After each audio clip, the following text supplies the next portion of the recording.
Under Statement of Government Operations, there is an item which is known as Government Borrowing Requirements.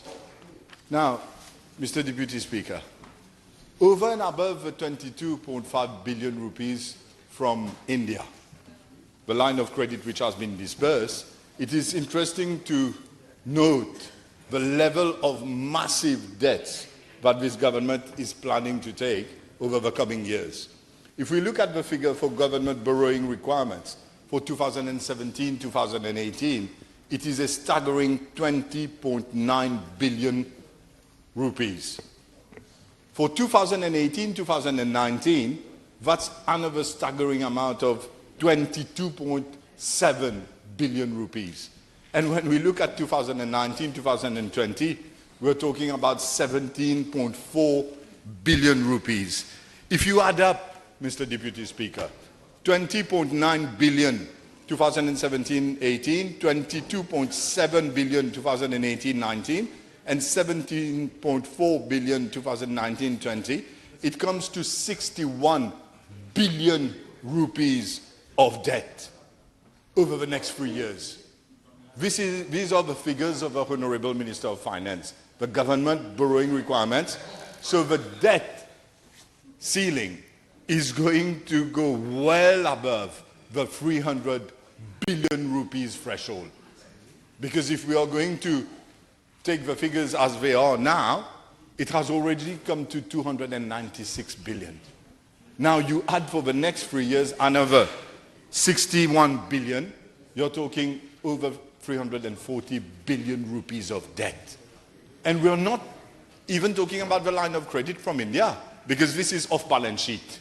This is not even in the budget estimates. Can you imagine? This country is heading for bankruptcy, Mr. Deputy Speaker. There's no other way. This budget is a recipe for bankruptcy. That's what it is. Any accountant looking at those figures will tell you that it is not sustainable to have over 300 billion rupees of debt when you have an economy like ours. And on top of that, you owe 22.5 billion to government of India. Now, when I mentioned before the break that all these projects that has been so well acclaimed by so many members on the other side, they have been talking about swimming pools. Swimming pools? Swimming in debt. You're not swimming in water. It's like Bagatelle Dam. I hear that there's a leak today in Bagatelle Dam. And somebody said it was solid. Like, it was like a chihuahua barking. But basically, when you sit down and when you look at all these projects, buying incinerators, Mr. Deputy Speaker, how are you going to generate revenue from dead people? Buildings, in terms of a Supreme Court building, in terms of the printing office and all of these different things, renovation of plaza, municipal halls, firefighting vehicles. How are firefighting vehicles when you use loan money, debt money, line of credit money to buy these vehicles? I mean, is this going to generate revenue going forward? When you sit and you look at all of that, this budget is a massive risk for this country. And I would make an appeal to all the members of the opposition not to vote for this budget, Mr. Deputy Speaker, because this is the budget which is going to take our country down, which is going to send us into oblivion. Now, Mr. Deputy Speaker, the Honorable Minister of Finance, he has said he's taken 22.5 billion rupee debt from India, and then he has said that I'm going to do all these projects which I've just mentioned, the buildings and the swimming pools and whatnot, renovation of plaza. But then, in this budget, it's not stated how he's going to repay this money. And this is the key. This gives the lie to everything that he has said in front of his house, and the jeopardy he's putting everybody into. Because how are you going to repay this debt? He has explained a structure. And he has told you, and I heard the PNQ of the Honorable Leader of Opposition also today, and the evasive answers which were given to his questions. Now, he basically stated that there's going to be a structure. An Exim Bank from India is going to loan money to a company called SBM Infrastructure Limited. Now, SBM Infrastructure Limited is not even a bank. It doesn't have a banking license. It's a company. And the money is going to be disbursed by Exim Bank into this SBM Infrastructure Limited. Now, let's understand what's going to happen next. Then you will have many companies, he calls them SPVs, which are going to be set up. And these companies then will issue shares. And what shares are they going to issue? What? Honorable members, please allow honorable member to make his speech. On a point of order, sir. The Honorable Gayan is not even in his seat. He's making noises and he's mocking Honorable Bhadain. Honorable Duval. Honorable Duval. Come on, Honorable Duval. Honorable Bhadain, please resume. Deputy Speaker, but I do agree with the honourable member. I mean, I'm deliberately being prevented from speaking in this House. Now, and I haven't, Mr. Deputy Speaker, I haven't even spoken about our darling Sampat. We haven't spoken about Chumka. I'm speaking about the budget. Now, Mr. Deputy Speaker. Order. Mr. Deputy Speaker. When we a point of order.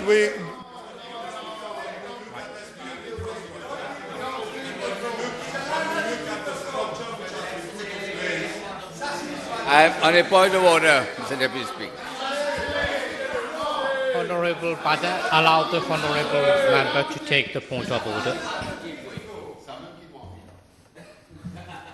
Mr. Deputy Speaker, in this House, honourable members who are called honourable are expected to live up to a certain standard. And when people's names are being attacked, people who are not here, it is undignified and people must withdraw. Honourable member must know that. Of course, it's the first time he's in the Assembly. Maybe he doesn't know what the standing orders provide for.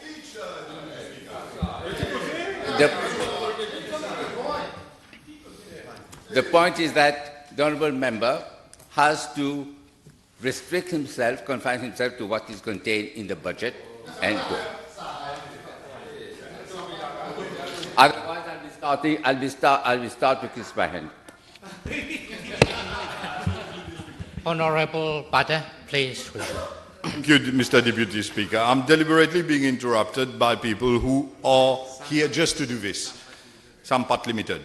Now, Mr. Deputy Speaker, when we look at the SBM infrastructure, I'll take it up again. The debt which has been taken by the Honourable Minister of Finance, which is basically going to hang in the neck of the kids of his country, has been taken is going to come from Exim Bank into a company, SBM Infrastructure, which is not even a bank. It is a mere company with no banking license. And this money, when it comes into SBM Infrastructure Limited, it's going to then being disbursed to several companies, which he calls SPVs, which are going to undertake projects. Now, those companies, the SPVs, apparently they are going to issue shares. And those shares, which they are issuing to SBM Infrastructure, will be purchased. The money will come into the SPV. And then he says, out of his own fallacy, that these companies will then do these projects and will generate revenue, and then will use this money. The revenue will give profits, and the profits will then be used to buy back the shares, the redeemable preference shares. Now, Mr. Deputy Speaker, we have seen the projects. We have seen they are not revenue generating. Where is the money going to come from for these SPVs who are purchasing incinerators, who are actually going to renovate plaza, which are going to do swimming pools in Cupid, which are doing multi-sports complex halls? These companies, where are they going to get the revenue to be able to buy back those shares, give money to SBM infrastructure, and when SBM infrastructure is supposed to take that money and repay the debt to Exim Bank. I mean, even a CPE student will tell you this budget is flawed, completely flawed.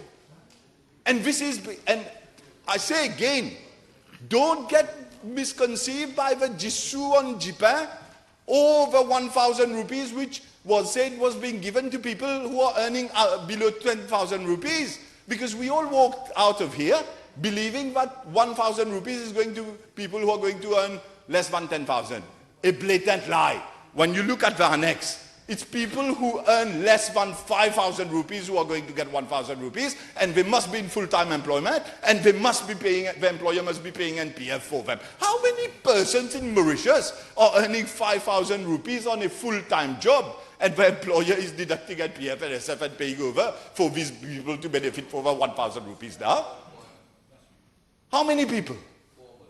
Now, when you sit and when you look, I'm representing these people, the holistic program under YEP, the Minister of Education will know. These people, they are being asked to teach grade 1 to grade 6, and they are being paid 6,000 rupees a month. And these people, those youngsters, the transport they have to pay out of their own pocket. And when they don't go to work one day, their salary is deducted. One person actually got a check for 1,000 rupees a month. That is, they call it stipend under YEP. These issues are not being addressed by this government, by this budget. These issues are not being addressed. You are bringing debt into the country, hanging it into the necks of a future generation, and then basically you're saying you're going to do projects which will generate revenue, and you have created a sham structure. A sham structure using SBM as a cobaye. And in the SBM board, we know who sits there. Prakash Mantura and Mr. Bala and all these people who sit on the SBM board. It's actually government itself. And if they continue like that, they are going to bring SBM down. It nearly happened when Honorable Lakshmana Raidu decided that Brahma Bank was going to go under SBM. The share price crashed. And then he created National Commercial Bank. And now Mobank, with 6.4 billion rupees of taxpayers' money already injected into Mobank. This is the management of this government, and they try to blame it on other people. Now we look at this budget, Mr. Deputy Speaker.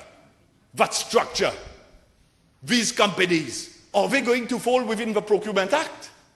Are these companies going to be accountable for the money that they are going to be spending, the debt money which has been brought here, and which is going to go and jeopardize the lives of all the kids? They are not even in the Procurement Act. And these companies, do you know who's going to chair their boards? Do you know who's going to be in there? You're going to have people like these people we've seen so far who have been doing all this nonsense business in those boards. None of that is known. And we are saying that money is going to be generated to repay the debts. There's nothing in this budget which explains how this 22.5 billion rupees is going to be repaid to India. Nothing in there. Plus we have a currency risk. Because I said that the dollar, if you take 2011 when Pravin Jagannath was Minister of Finance, the dollar was 29 rupees. Now today it's 35 rupees. Imagine what it's going to be going forward. And every single rupee on 22 billion, imagine $500 million with 1 rupee swing will create a 500 million rupee debt in addition. And we're talking about $630 million which has been dispersed. And people here in this house who all represent their constituencies, they're all clapping and acclaiming, we are going to do this project, we're going to do that project, we're going to do this in my constituency, we'll build this building, we'll do this, we'll do that. And you're doing all of that with money which you don't even know today how you're going to repay. And who's going to repay that money? Even the next government which is going to replace this one is already indebted. Is already indebted. Now they tell you we are going to go ahead with a Metro Express project. I'm going to come on that now. But I'll just ask a question. The Honorable Minister Bhadain, one of the sensible ministers in this government, I must say, because it's always nice to talk to him. Now, because he knows that I have always complained about the metro going on the road. He knows. I've told him so many times. And if he had a choice, he would have done it the proper way. I know his hands are tied. I know why this is happening. It's because Pravin Jagnnath has already stated publicly that 17 billion is what the project would have cost, and he did so before when we were in opposition. He had stated that Ramgoolam was doing abuse, and it would be 24 billion, which is an exaggeration. 17 billion, you can do this project. Now, because of his word, now this government is stuck that they have to do this project into 17 billion. But let me tell you one thing, Mr. Deputy Speaker. If you look at the answer to the PNQ, which my friend Mr. Bhadain gave, the answer he gave to the leader of the opposition, he stated, and I quote, with regard to part A of the question, the estimated project cost is 17.7 billion rupees. We were all here in this house. 17.7 billion. Now, Mr. Deputy Speaker, look at what Pravin Jagnnath says in his budget. If you are to look at the figure that he has mentioned for the metro project, this is to be found in his 3-year strategic plan. And if you are to look at page 89, Metro Express project, 20 billion 904 million. How come? How come you have a minister of this government who's handling the file, who's responsible for public infrastructure, who comes to this house and says this project is going to cost 17.7 billion. And not even a few weeks later, you have the Minister of Finance, Honorable Prime Minister, who comes and says 20.9 billion. How does it go up by 3 billion? How does it go up by 3 billion?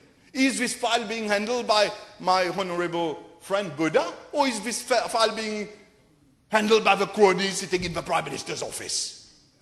And how come this goes up by 3 billion rupees? Where is this 3 billion rupees going to come from? And what about all the feasibility study? Because my friend, Mr. Bhadain, mentioned that there is a cost optimization report.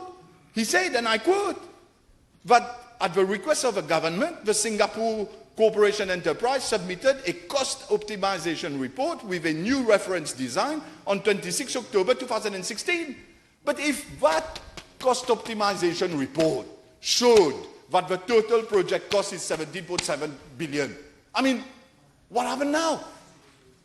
What happened now? Why are we not being shown the cost optimization report, which is redundant because it's already gone up by 3 billion? How much more is it going to go up by? Now, that's in the financing side of the metro.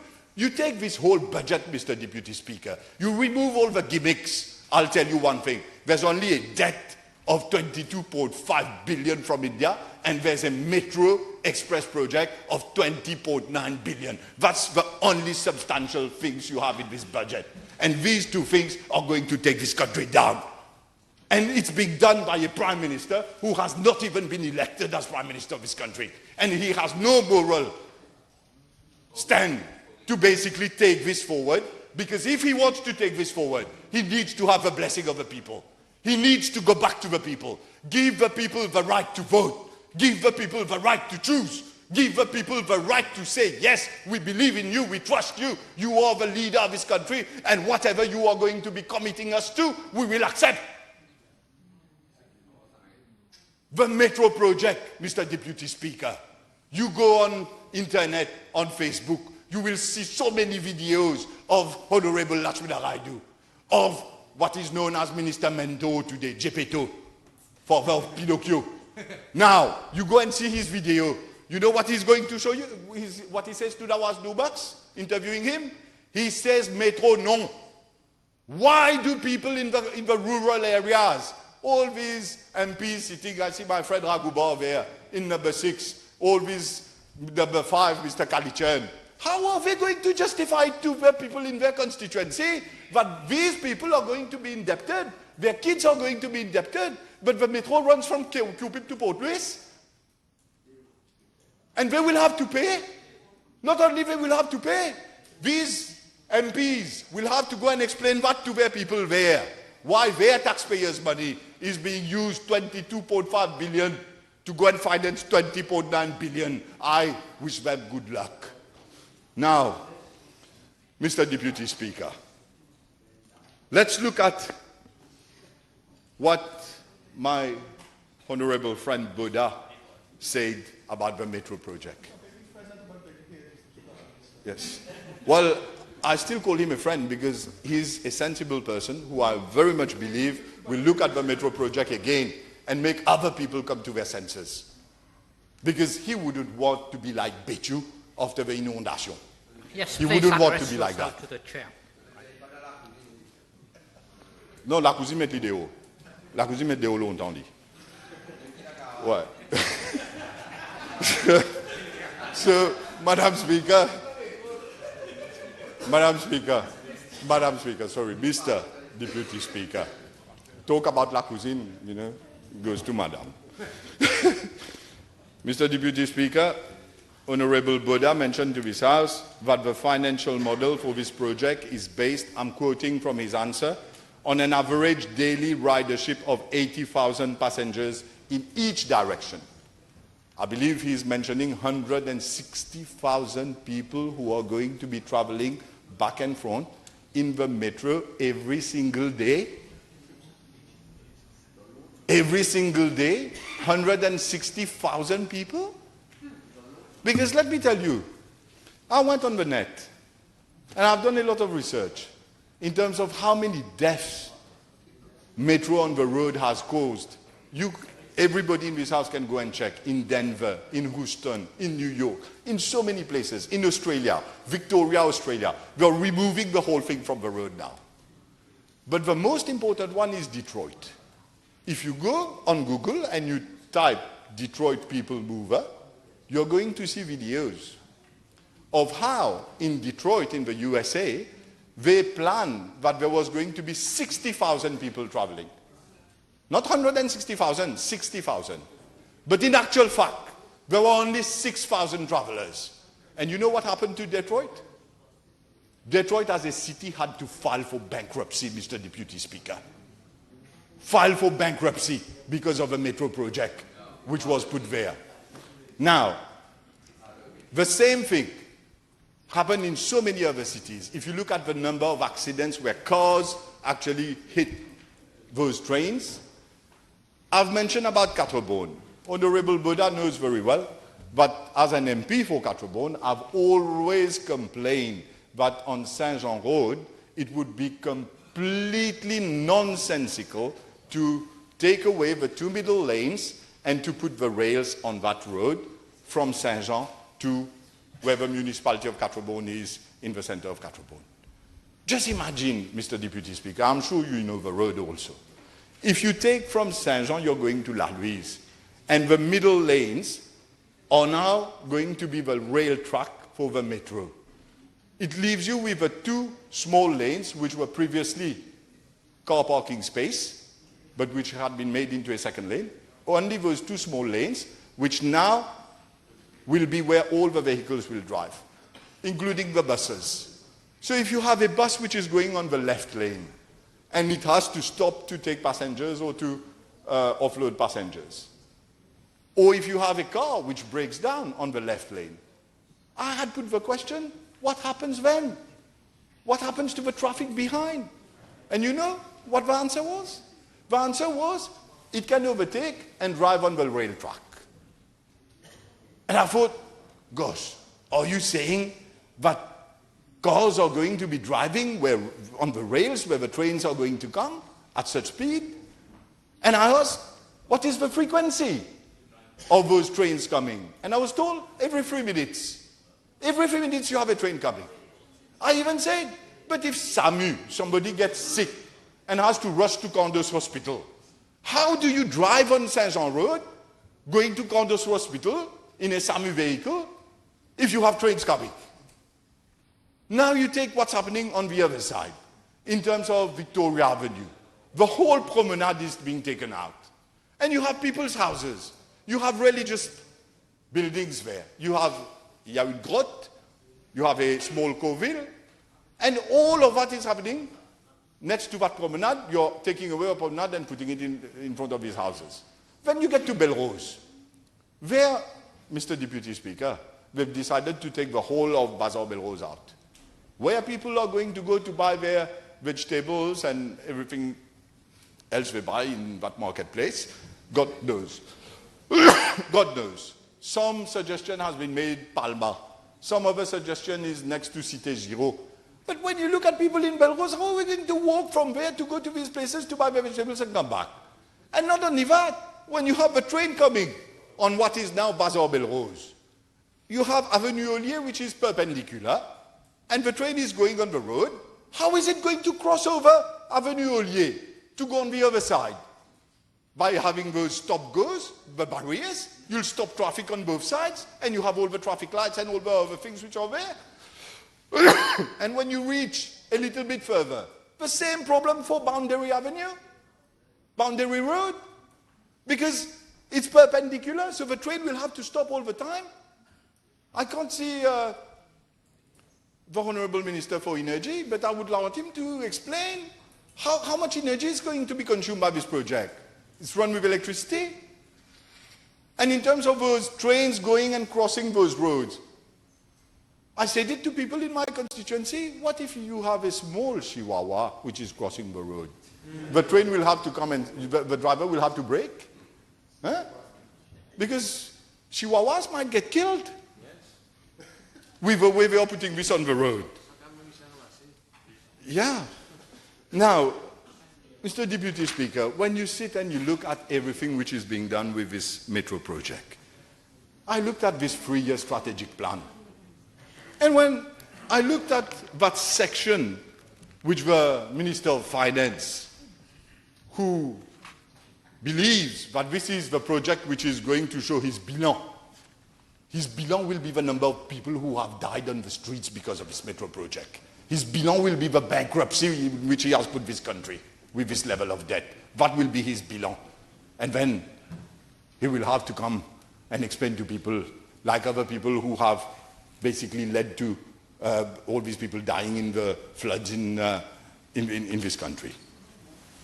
When you look at page 51 of a 3-year strategic plan, 2017-18, 2019-20, under the heading Public Infrastructure, Rail and Road, I'm going to quote from that, Mr. Deputy Speaker.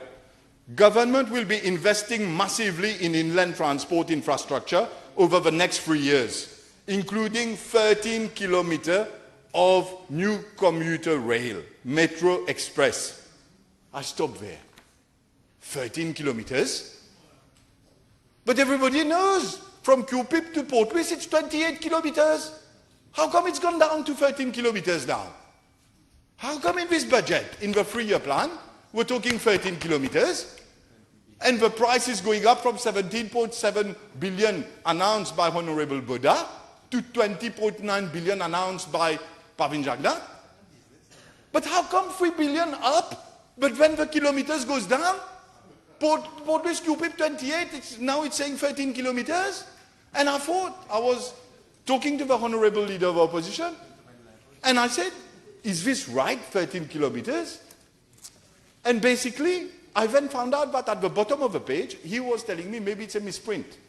Maybe they made a mistake. They're used to making mistakes, but maybe they printed wrongly, 13 kilometers. But when you look at the diagram down there, Mr. Deputy Speaker, under the heading Rail, and it says increase of, again, 13 kilometers up to 2020, and then you know what they say? There's a little diagram there. This is the budget of Pravin Jagdan. 30 kilometers by 2030. No, come on. Come on. 13 kilometers by 2020, 20.9 billion, and then you're saying 30 kilometers, 30, by 2030? Does he think that, everybody in this country are fools who are going to believe this? This Metro Express project is going to take this government down. And there's no two ways about it. There's no two ways about it. Why? Because the financial aspect doesn't make sense. Secondly, because it's financed by debt. Thirdly, because it's going to kill people on the road. Fourthly, because it's going to disfigure all the towns. It doesn't stop with Catrabord, by the way, Mr. Deputy Speaker. When I told you that what's going to happen at Belrose, Ollier, and Boundary Road? It continues. The whole of Arab Town disappears. And when we get into Rosehill, then it goes through that roundabout in the middle of Rosehill, and the whole of the promenade along Vendéme Street is taken away. And there are houses there. Queen Elizabeth College is on the other side. And then it gets to Beaubassin. When you get to where Goul and all these places are, then it goes on the road again, and then that little garden, promenade, Jardin Bijou, that disappears. Then it goes to Berkeley. All the Jardin Sportif of Berkeley disappears.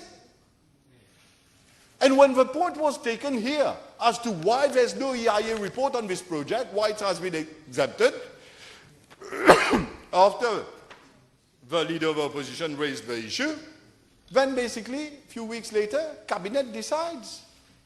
If you look at the Cabinet decisions on the web, Cabinet decides now that we are going to go for an EIA, and we're asking the Singaporeans to do it, but how come you already did la pose de la première pierre?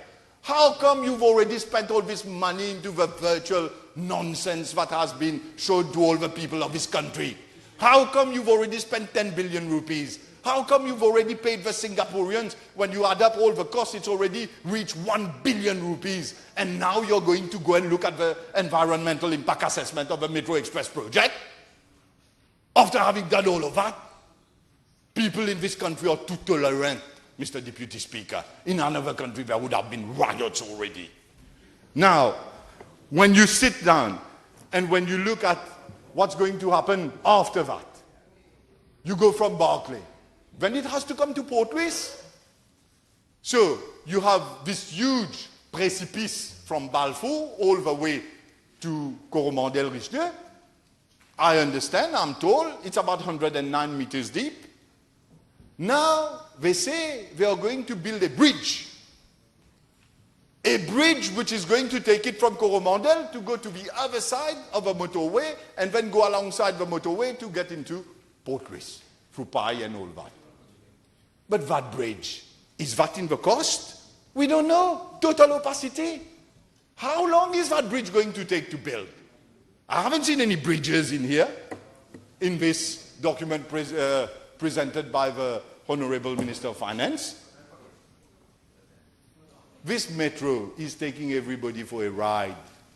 Everybody is being taken for a ride, Mr. Deputy Speaker. This government doesn't have anything to show to the population, and they want to stick to that metro project, which is going to bring the whole country down.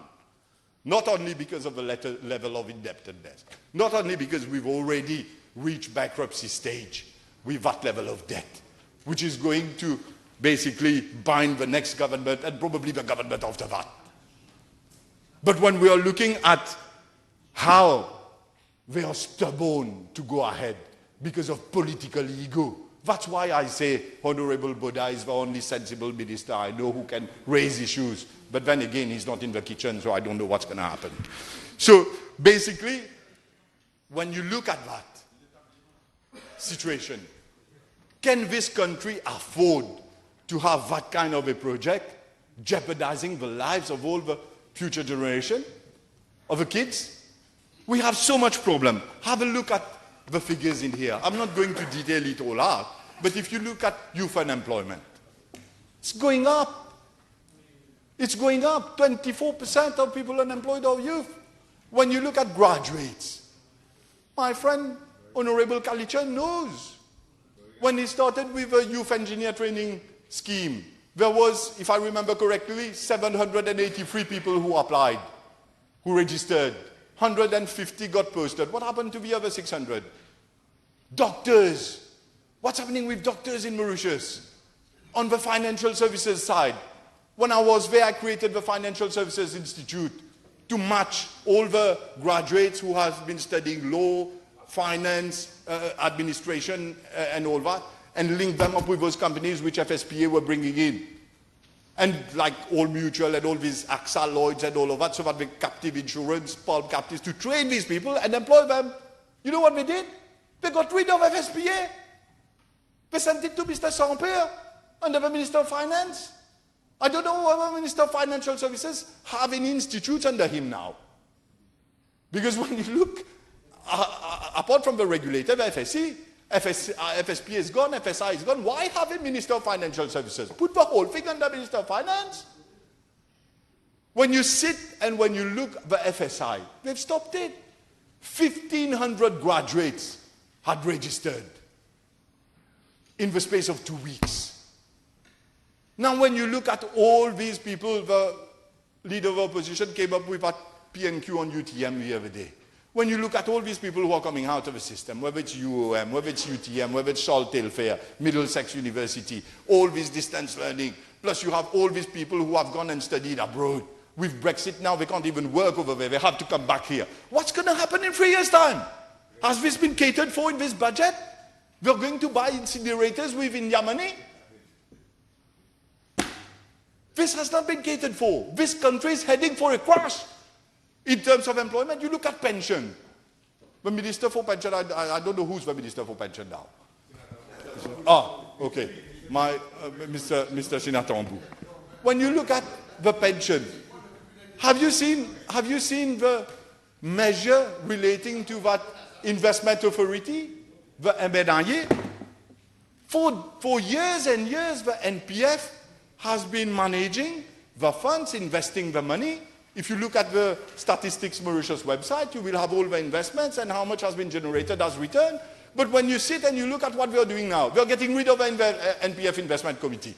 Now it's going to be this investment authority. And what is this investment authority going to do?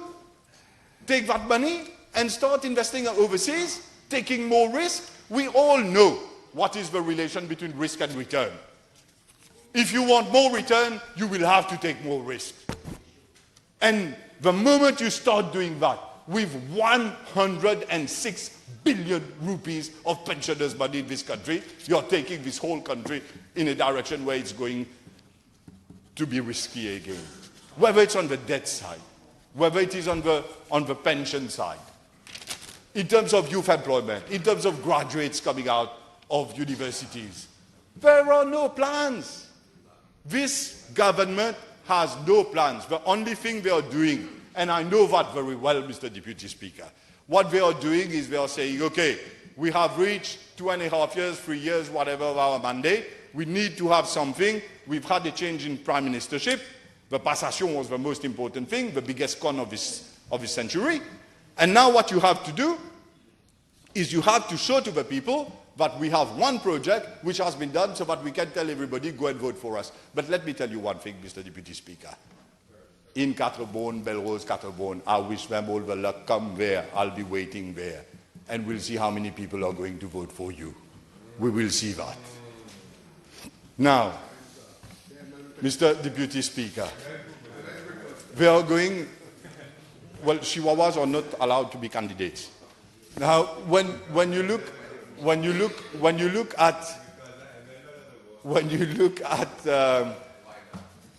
at what they are planning to do, Mr. Deputy Speaker, it is basically finishing with one project in their mandate, starting work in progress, and then saying to the people, look, we are the people who have brought the metro to Mauritius.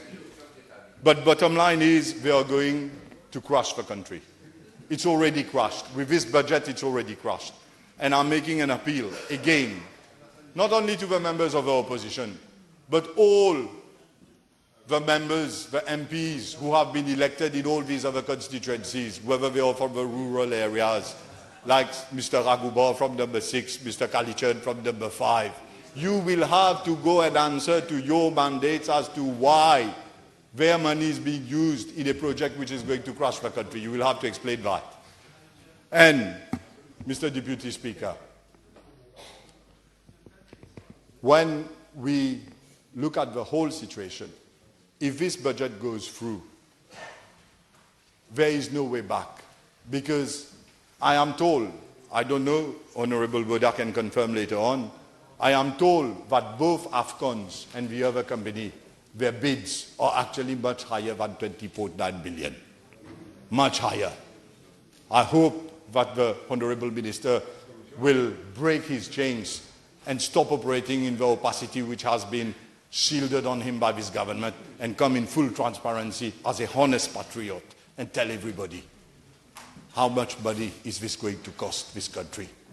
Because if this contract is signed, Mr. Deputy Speaker, then you are into Betamax territory. Then what's going to happen? Even the next government, which is going to replace those who bankrupted the country, will not be in a position to stop anything. It is irreversible, because the contract would have already been signed. And then, Mr. Deputy Speaker, you would still have a debt situation, and you would have to go and repay all those debts, the 22.5 billion. Mr. Deputy Speaker, I have said before that the whole of the opposition, all the opposition members have to be united in this. Have to be united in this, Mr. Deputy Speaker, because this is not some small projects which the government is going to undertake. This is something which is going to bankrupt our country. This budget is going to take the whole country down. I've explained the structure. I've explained there's no revenue to repay those loans. I've explained that at the end of the day, the metro is a fallacy. It's something which is coming out of political ego. And we can't afford that. Mauritius has to compete internationally. We have to be able to take decisions today which are going to give the youth a chance. And it's not the metro project which is going to do that. So I've asked, and I'm making an appeal again, for all the opposition members to be united in this,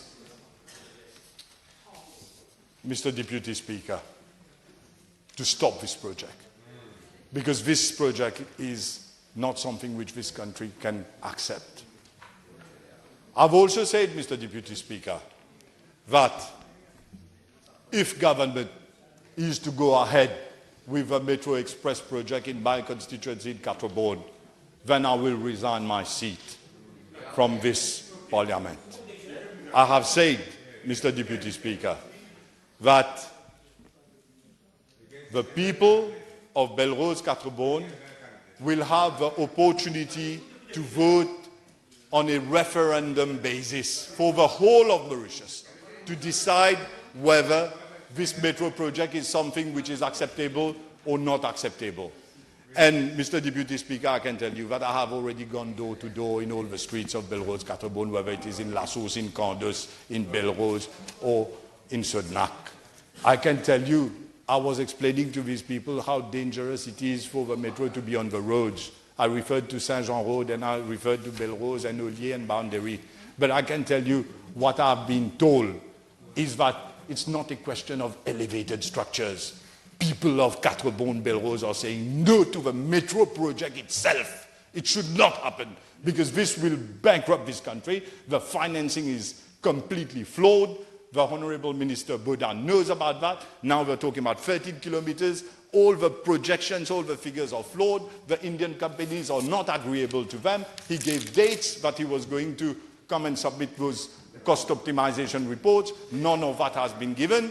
And at the end of the day, people are not stupid. People are people who put me here in this National Assembly, Mr. Deputy Speaker. And I can tell you that I owe it to them to be standing here before you today. And if I have to resign my seat, I maintain. Don't worry. Listen to the rest. I maintain that I'm resigning from this National Assembly. I have spoken lengthily to the leader of the opposition on this issue, who's also my colistier in the Belrose Catrobon, and he has asked me to wait 1 week for him to come with a P&Q on the Metro Express project. But I can tell you that I am not convinced at all that this government is going to change anything, or there's going to be any new information or any new data, or there's anything which is going to come, which is going to show to the people of Mauritius that this project has to go ahead. And I've told the Honorable Leader of the Opposition that come what may, I am resigning from this Parliament next week after the Committee of Supplies, after I've put questions to all these ministers, after all what they've done today. And then I will wait for you in Catrobon, all of you, and I will show you what is going to happen with your deal, Papa Pichi, with everything that you've done to this country. And Mr. Gayan is talking a lot. Vijaya Sampat will be hanging in Catterboard on the ropes there.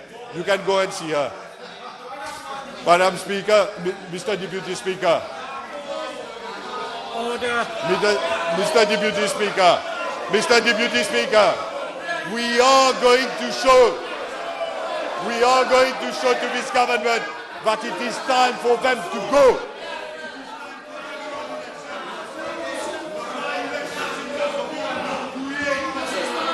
Allow the honourable member to conclude his speech. And Pinocchio, what the people of Belrose, Catrebon think about them. We are going to show to this government that what they've done for 2.5 years, it is time to give back to the people of Mauritius the right to vote. It is time to give back to the people of Mauritius their fundamental right.